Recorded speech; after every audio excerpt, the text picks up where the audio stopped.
써야 됩니다. 자, 그럼 은사는 여기서 지금 8절에서 10절까지 9가지 은사가 나오고 있어요. 지혜의 말씀, 지식의 말씀, 믿음, 그 다음 병 고치는 은사, 치유 은사죠. 능력들 행함. 이 능력들, 능력 행함이라는 것은 기적을 행하는 은사예요. 아시겠죠? 그 다음에 귀신을 쫓아내는 은사예요. 이것이 설명이 안 돼 있지만 기적을 행하는 은사. 엘리사, 엘리야가 기적을 행했잖아요. 죽은 자도 살리고 하늘에서 불도 내려오게 하고 막 그랬잖아요. 그 다음에 신약에 들어와서는 이 능력 행함이 하나가 더 추가가 됐죠. 귀신을 쫓아내는 은사도 능력 행함의 은사입니다. 예언함, 그 다음에 영들 분별함. 영들 분별함이라는 것은 이것이 성령에 속한 것인지 악령에 속한 것인지를 딱 보면 아는 거예요. 딱 보면 아는 거예요. 알 수 있는 방법은 가장 좋은 방법은 바로 봐서 알아요. 보여. 그 사람 속에 있는 영이 뭔 영인지가 다 보이는 거예요. 보여. 이 영들 분별하려면 영안이 열려야 돼요. 영들 분별하려면. 그렇지 않으면 항상 애매합니다. 저는 이제는 좀 마음을 바꿨어요. 예전에는 은사 받지 마라 저기에 좀 가까워왔었어요.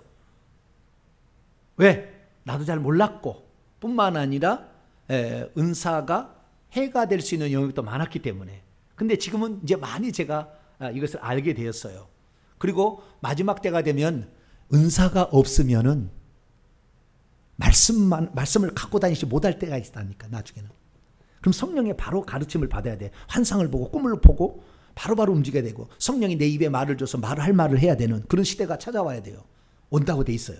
그렇기 때문에 말세가 되려면은, 말세가 되는 그런 시점에 사는 사람은 은사가 필요합니다. 최소한 공동체 지도자, 각 가정에 한 사람 정도는 은사가 있으면 좋겠죠. 구체적인 것을, 어떤 상황들을 성경에 안 나와 있거든요. 내 상황과 똑같은 게. 그때는 성령의 은사는 바로바로 알 수가 있는 거죠. 그래서 유익하니까 이렇게 영들 분별하려면 그런 은사가 필요하고, 그 다음에 각종 방언 말함. 여기서 방언이라는 것은 글로싼데요. 알아들을 수 없는 말을 하는 거예요. 알아들을 수 없는 말. 외국어 방언도 한다고 하는데 저의 결론은 나중에 다 얘기하겠습니다만은 외국어 방언으로 듣는 사람이 듣는 거예요. 내가 정확하게, 예를 들어서 내가 비투아니아의 언어를 내가 몰라요. 그런데 비투아니아에 가서 복음을 전하려고 하는데 비투아니아 통역관을 세우잖아요, 보통. 이제 그 하면은.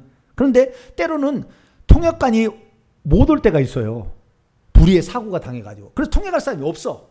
한국말 알아듣는 사람이 없어. 근데 복음을 전해야 돼. 그때 복음을 전하면은요, 그때 복음을 전할 때 한국말로 해도 듣는 사람은 비투아니아 언어로 들어버려요.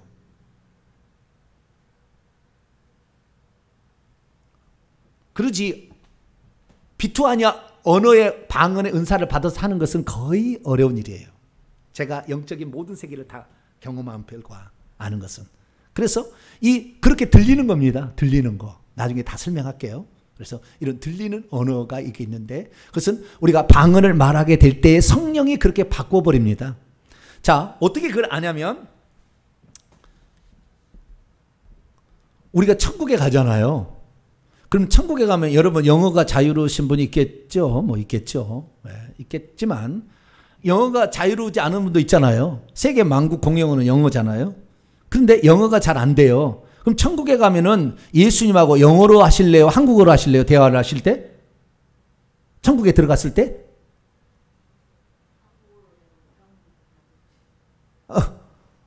생전 모르는 말을 천국에서 하겠냐고? 비투아니아 언어로 할래요?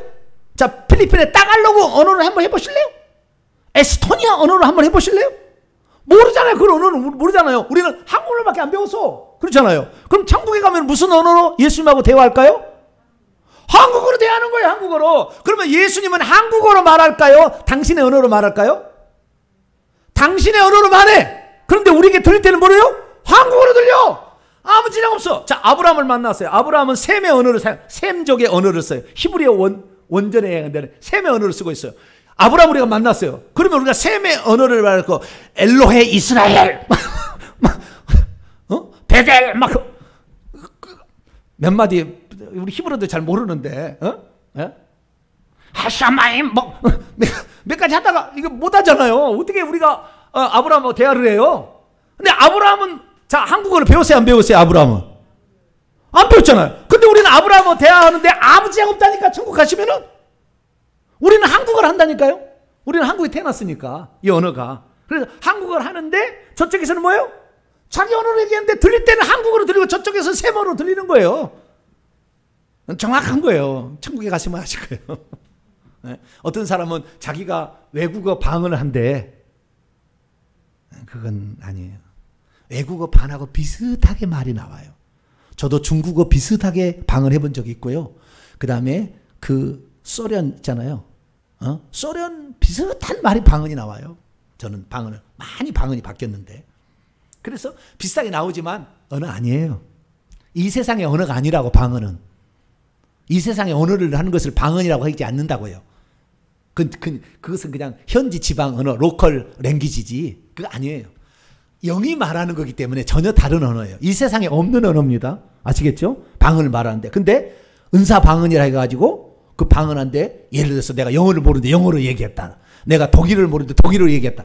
그런 거 아니에요. 그런 거 아니에요. 그럴 수 있을 가능성이 있어요. 한 번쯤은.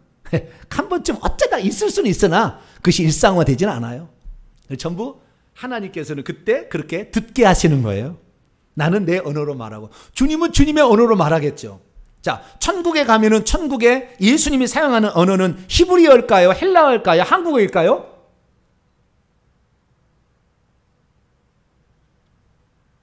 천국의 생명책에 이름을 기록한다고 했잖아요. 네? 행위책에 기록한다고 했잖아요. 우리의. 그럼 우리의 행위들이 기록한 그 언어는 한국어로 기록될까요? 영어로 기록될까요? 히브리어로 기록될까요? 헬라어로 기록될까요? 아직 안 보셨죠? 네? 히브리어로. 유필란 집사님 상당히 영감이 좀 상당히 뛰어난 그 감각이 있는 것 같네. 히브리어하고 비슷하게 생겼습니다. 히브리어는 아닌 것 같고요. 히브리어하고 비슷하게 생겼어요. 근데 우리는 그걸 볼 때 다 알아버려 바로. 히브리어 몰라도. 아시겠죠? 그러니까 언어의 장벽이 사라집니다. 네, 이것은 천사도 마찬가지입니다. 제가 중국에 가가지고요. 귀신을 쫓아야 돼요. 귀신을 쫓아야 돼요. 그러면 중국말로 해야 되잖아요. 뭐라고 해야 돼요? 중국말로? 몰라. 나는 중국말을 몰라가지고. 네. 영어로 한다고 하면 Get out! 그러야 되나? 모르겠네. 저가 뭐라고 해야 될 거 아니에요. 네. 그런데 귀신들 있잖아요. 귀신들은 뭐예요? 천사잖아요. 천사도 언어의 장벽이 없습니다. 지금 천사가 미가엘 천사가 나에 나타나면은 미가엘 천사가 하는 말이 한국말로 들려요. 미가엘은 한국말 안 할 거예요, 아마. 그런데 내게 들을 때는 어떻게 듣는다고요? 한국말로 들린다니까. 그게 신기한 거예요. 그 천사들은 다 언어가 이게 통일되어 있습니다. 다 알아듣게 돼 있다는 말이에요. 알아듣게 돼 있어요. 그러니까 귀신들한테 내가 중국에서 가서 중국어라고 뭐 나가라, 귀신 나가라 할 필요가 없어요. 한국말로 나가라 그러면 귀신들이 자기들이 중국어 깨닫는 그 귀신들은 중국말로 알아듣고 나가는 거예요. 그러니까 귀신 쫓아낼 때 걱정할 필요가 없어. 다른 나라 가서도. 여러분 능력만 갖으면 어디 가서 사용할 수 있어. 그냥 바디 랭귀지를 했다가 오라고 해서 나가! 이제 그러면 그냥 나가는 거예요. 할렐루야. 귀신들은 언어가 아무 상관없어. 아무 상관없어. 이게 신비한 거예요. 이 9가지 은사 있으면 좋겠죠. 별로 사모가 안 되시나? 네? 네. 이거 있으면 좋겠잖아요. 오늘 이제 구체적으로 하나도 얘기를 못하고 아웃트라인만 지금 오늘 얘기한 거예요. 내일 다음 주 안에 더 자세히 해야 돼요. 그런데 이런 이 은사들을 우리가 가지고 있으면은, 이 은사들을 가지고 있으면은 유익하다는 것은 첫째는요, 하나님이 살아계시는구나. 하나님은 살아계신다. 이걸 확실히 느껴요. 제가 예수 그리스도를 믿었어요. 예수 믿고 나서 얼마 후에 예수님을 만났어요. 꿈속에서 주님을 뵈었거든요. 그런데도 그러니까 모르겠어요. 저의 마음은 주님에 대한 어떤 그 신앙이 흔들린 적이 단 한 번도 없어요. 예수 믿고 나서 아닐 수도 있다. 이게 거짓말일 수도 있다. 이런 생각을 한 번도 해본 적이 없어요. 나는 여러분은 어떤지 모르지만 나는 18살에 처음 예수 믿었는데도 한 번도 그런 적이 없어요. 하나님께서 처음부터 보낼 때부터 사명이 틀리잖아요. 그릇이 다르게 보냈잖아요. 그래서 그랬는지 모르지만 다우지가 저는 그러지 않았어요. 그래서 오직 예수 그리스도만 구원자다 이렇게 생각했어요. 그런데 군대 가가지고 종교 다운주의자를 만났어요. 수제자, 어느 신학교 그 수제자, 그 종교 다운주의를 외치는 우리나라 대표적인 사람이 있어요. 인격 보도기 때문에 얘기 안 하겠습니다. 그 사람의 제자예요. 4학년까지 마치고 왔어요. 내 밑에 들어왔어요. 군대에서 종교를 담당하는 군종병으로 내 밑으로 들어가. 그 친구가 말해요. 예수만 구원이 있다는 것은 어리석은 거래요. 예수 말고도 구원이 있다는 거예요. 서울을 가는데 경부고속도로만 가는 것이 아니라 다른 도로도 갈 수 있다는 거예요. 비행기로만 가는 것이 아니라 버스도 갈 수 있고 자전거 타고도 갈 수 있다는 거예요. 뭐 꼭 예수만 길이냐? 예수는 그 하나님께로 나아가는 길 가운데 가장 확실한 길일 뿐이지.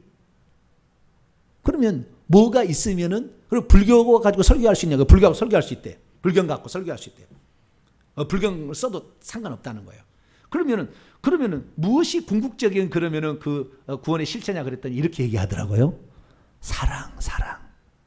뭐라고요? 사랑이라고 얘기를 해요. 그래서 김수환 추기경도 사랑하세요 이거잖아요. 예수 안 믿어도 사랑하시면 천국 간다고 그러는 거잖아요. 정확히 얘기했어요. 사랑하세요. 예수 안 믿으면 사랑 할아버지를 가지고 있어 쓸데없는 것입니다. 예수님은 사랑 덩어리지만 예수님을 몰라가지고는 내가 그 길이여 진리. 그래서 나는 예수 그리스도만 길이라 이렇게 믿었어요. 그리고 군대를 갔는데 그 친구가 그렇게 얘기하는 거예요. 나는 신학도 안 했잖아요. 나는 국어국문학과 2학년 마치고 갔어요. 일반 대학교. 그런데 그 친구는 신학을 4년을 거기서 해서 공부를 해갖고 온 사람이에요. 근데 나한테 그렇게 얘기하는 거예요. 나는 오직 예수만 구원자라고 믿는데 이 친구는 다른 것도 있다고 하는데 어떻게 대항할 방법이 없어요. 주님. 내게 하나님이 정말 초자연적으로 역사하는 계시라는 것을 나도 체험해야 되겠어요. 그래서 내가 이 군대에 지금 있지만 군대에서 나가게 되면 하나님이 진짜 살아계시다는 것을 나에게 체험하게 해주세요. 체험하게. 군대에서도 엄청나게 기도 응답은 받았지만 실제적으로 성령의 은사들을 내가 사모한 거죠. 근데 감사하게도 어떤 그때 생각이 떠오르냐면 나에게 군종병을 물려준 사람이 있잖아요. 나에게 군종을 물려준 사수가 있었는데 그 사수는 성전에 가서 늘 방언으로 기도를 하는 거예요. 나하고 한 5개월 같이 있었는데 늘 기도할 때 방언으로 자주 기도하는 거예요. 그래서 야 저거다 저거. 성령의 은사의 방언이 아주 중요하다고 어느 교단에서는 중요하게 한다는데 기본적으로 저것은 있어야 되지 않겠느냐. 그래서 제가 군대에 제대하기 5개월 전부터 기도를 했어요. 주님 제가 세상 사회라고 합니다. 군대에서는 사회에 나가게 되면은 내가 반드시 방언을 해야 되겠습니다. 주님. 하나님이 살아계시다는 뭔가 증거를 내가 돼야 되겠는데 말로 싸워가지고는 어떻게 안 돼. 말로 아니야 그거 아니야 예수만 길인데 말이 어떻게 안 돼요 내가. 그래서 그냥 뭔가를 제가 은사라도 얘기를 해야 될 것 같다. 그래가지고 제가 5개월 동안 기도를 하고 군대를 제대해서 나오자마자 전단지를 딱 받은 것이 그때의 귀신을 쫓아내는 그런 목사님이 집회하는 거였어요. 여기다 여기. 거기에 보니까 방언을 말하며 써 있더라고. 맞아 여기야 여기 방언을 말하며. 그런데 그 집회를 인도하시는 목사님이 지금도 유명한 생명의 성령의 법 세미나 이상관 목사님이세요. 그분 집회를 인도하셨는데 그분이 그러는 거예요. 우리 교회는 5살짜리도 방언합니다 그러더라고요. 5살짜리도 방언한다는데 창피하잖아요. 주님 저 교회는 5살짜리도 방언한다는데 저는 지금 뭡니까? 군대 가서 25살이나 처먹은 게 아니구나. 주님 이게 뭡니까? 주여 나도 오늘 하나님이 살아계신지 안 살아계신지 나하고 오늘 쇼부를 봅시다. 내가 그랬어요.